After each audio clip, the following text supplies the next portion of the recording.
Another all-rounder, Adam Perori, wicket-keeper batsman. Averaging over 25. That's pretty solid. Just watch Jacques Kallis here. Astl's footwork is not good. His left foot's nowhere. The edge, and that's gone very, very quickly.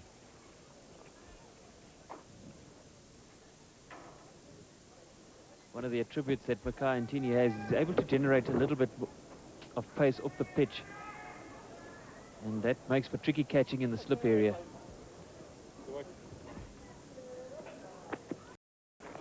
Down the wicket, the big shot, and a very good one indeed. Nothing wrong with the delivery, but he's down the wicket, is Craig McMillan. And smashed it for 4, 163 for 5.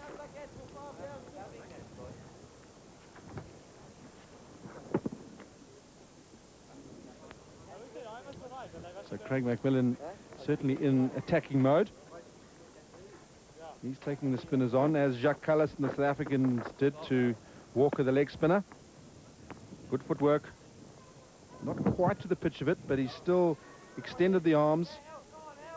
Not out of the middle, but nearly.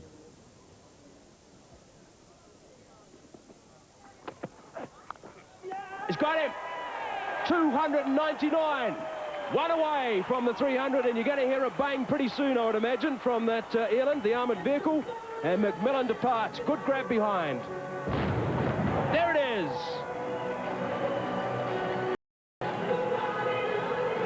Well, the whole ground just shook then. Not good batting, I'm afraid, Craig McMillan. And he knows it. It's wideish on off stump. He's gone for the cut. Beats him for a bit of pace and bounce. Straight through to Boucher. Very comfortable catch. Alan Donald stoked. He's knocked over Craig McMillan. He's out for 16. New Zealand, 176 for 6. So 5 balls left in this over from Alan Donald. Brooke Walker is the man who's under the spotlight. And he's making his test debut. And the Butterflies will not be flying in formation. Well put, Michael Hazeman. Yes, a tad nervous. First ball in Test cricket for young Brooke Walker.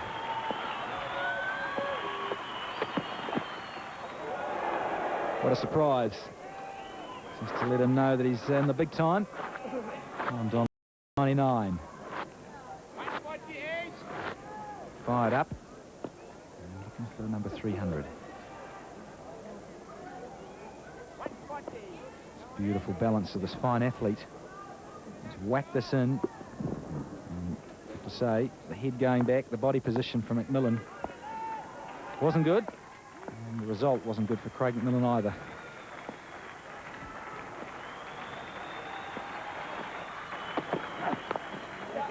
He's worked that away. And coming back for 2. Alan Donald not that impressed with proceedings out there. And 2 runs to Brooke Walker. So he's off the mark now. Just tell us a bit about his batting ability, Danny. We don't know too much about him. He bowls a pretty tidy leg spinner. Here's a look at the dismissal of McMillan again. Good catch, sharp catch from Mark Boucher. It's another New Zealand batter getting a start and getting out. Out for 16. Well, he's worse. He's no mug. Talk about how young he is and how he started taking up leg spin bowling.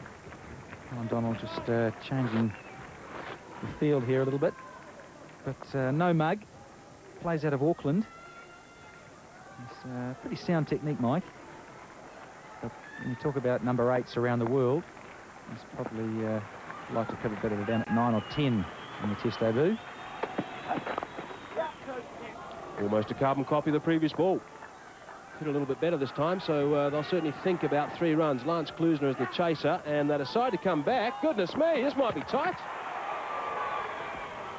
And surprise, surprise, it's that man Adam Perori.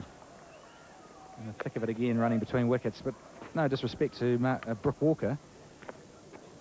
As we see, Adam Perori had to come scampering back. Didn't have the ball anyway.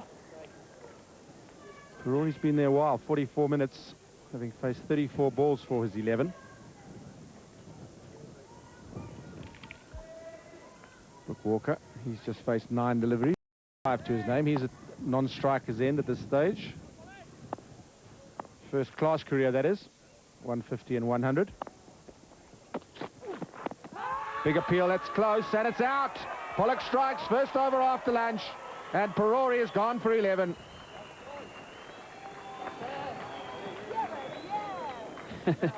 Close to the wicket is Pollock on most occasions.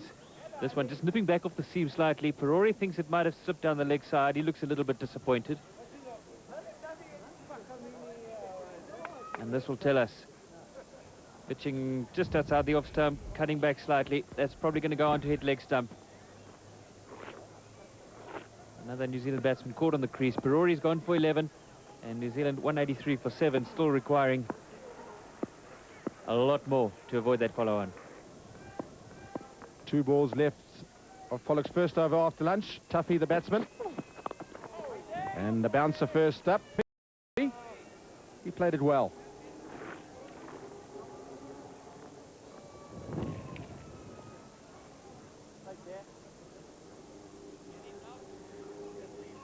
In the modern game where tail-enders often are or cause quite a bit of trouble and are prepared to stick around and block around.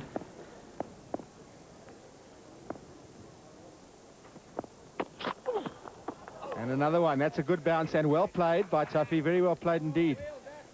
Yeah. I hope this question doesn't embarrass you, but your nickname's Swinger. I've just always called you Swinger. Any particular reason for that?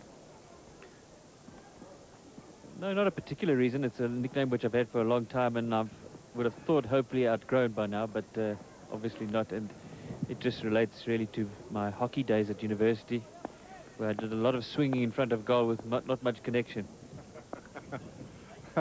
Interesting. Bowled him, a beauty from Pollock. That's the delivery. That's brought the 8th wicket for New Zealand. And they are struggling. Really good over from the South African captain. Yes, you're not going to be rushing onto the front foot if you're a tail-ender and someone keeps peppering you with bounces. And he's bowled a few short deliveries, and Tuffy's hesitant to come forward. The ball is of a fuller length, just comes back slightly off the seam. In fact, nicely off the seam, and it's between bat and pad, but look at that front foot. Yeah, the front foot didn't advance too much down the wicket. That was one of the reasons for his dismissal, but also close to the wickets, hits the seam, middle stump goes back. Tuffy gone for naught. New Zealand 185 for 8. That's the reason. Shane O'Connor, not a great average or a lot of runs, and this is the delivery. Just a little bit of seam movement, but because he bowls so close to the stumps, it just accentuates it.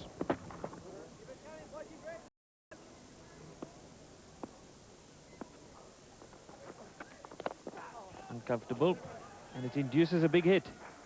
It's often an effort to release the pressure, but he hits it well, full enough from Bouyer, and he's as a result he's right to the pitch, and he can just use those long arms of his.